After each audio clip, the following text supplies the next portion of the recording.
தமிழ்நாடு சட்டமன்ற பேரவைத் தலைவர் அவர்களே,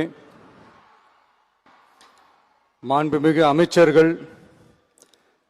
நீதியரசர்கள், எம்எல்ஏஸ், எம்பிஸ், உள்ளாட்சி பிரதிநிதிகள், தலைமை செயலாளர் உள்ளிட்ட அரசு அதிகாரிகள்,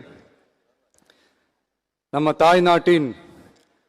சுதந்திர போராட்டத்தில் பங்கேற்று இன்னைக்கும் வாழ்ந்துட்டு இருக்கிற தியாகிகள், தற்போது குடும்ப ஓய்வூதியம்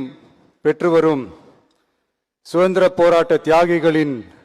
வாரிசுதாரர்கள்,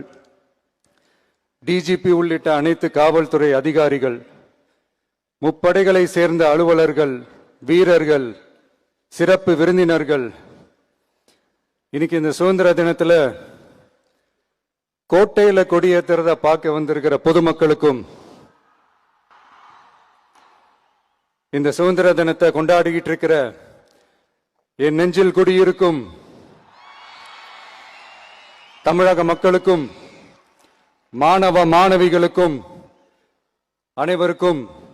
என்னுடைய சுதந்திர தின நல்வாழ்த்துக்கள், என்னுடைய வணக்கத்தையும் தெரிவிச்சுக்கிறேன். தங்களுடைய உயிரை, உடமைய, வாழ்க்கைய எல்லாம்